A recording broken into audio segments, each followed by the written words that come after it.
In fact, after 3 months of questioning the Ohio State Highway Patrol about the crash that left a couple hospitalized and one of their own in trouble, today I sat down with the department's public affairs commander in Columbus, and she told me that policy could change as a result of what happened in Greene County. Have you seen a cop car lately? There are a lot of buttons. Officers are surrounded by technology, cameras. They record when the lights come on. Radios. Where they can talk to dispatch. And computers. Is equipped with a mobile data terminal. In Ohio, there's a driving while texting ban that includes wireless phones and laptop computers.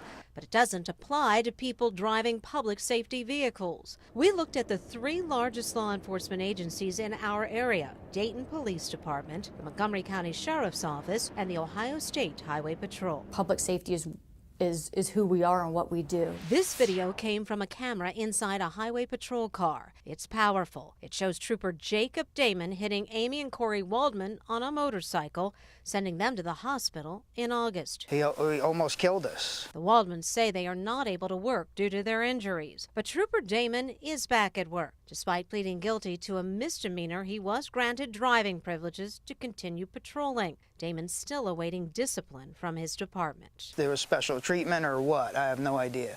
I couldn't see that's all that would happen to me if I did that to somebody. The crash report indicates Trooper Damon was driving 16 miles per hour over the speed limit while he was using his mobile computer terminal. Policy allows troopers to use their in-car computers while driving. But if it's not safe for us to be texting or typing while we're driving, why would it be safe for an officer? Well, and I think the Ohio legislature has addressed that in the way that Ohio law stands right now. There is an exemption for law enforcement officers with use of the mobile computer terminal. The Ohio State Highway Patrol gives its officers guidelines. Policy states anytime the operation of the computer might diminish officer and employee safety or interferes with the ability to safely operate the motor vehicle, radio traffic with a dispatcher shall be used, and no MCT operation should occur. In Montgomery County, deputies are given a stricter policy.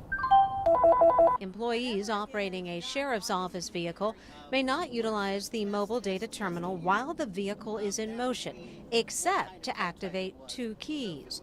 One is marked en route and the other is on scene. We don't want your family to be driving down the road and get rear-ended by a black car with a big gold star on it because someone was running a license plate. The Dayton Police Department has no written policy about driving while using in-car computers. Officers are expected to use good judgment, and Assistant Chief Bob Shabali says they do. If there's an accident, we investigate. In researching what we have actually one minor accident involving an officer distracted on an MDC. Dayton police, however, do see cell phone use while driving as a distraction. Policy prohibits it. Why do you see the computer and the cell phone differently? Primarily because it's the way we communicate with the officers through the MDC and the radio. And not all communication should go out over the radio, according to Shabali. Witness names, for instance. One of our performance objectives is to retain proper travel time for public safety, to be able to respond quickly when citizens need us. The way we can track it, the only way we can track it, is through the computer system, through the MDCs. Do you think, though, that makes your officer vulnerable to have that pressure to respond quickly, but to also communicate using the computer? No. Agencies review their policies from time to time. But Public Affairs Commander Lieutenant Ann Ralston told me because of Trooper Damon's crash, policy is being reviewed now. And if we find that something needs changed, we're going to do that. And if it doesn't need changed, we won't. 3 different departments, 3 different policies, but there is common ground. All of them instruct their officers to stay off the computers when in pursuit, though Dayton, again, does not have that in writing. Pam Elliott, 2 News investigates.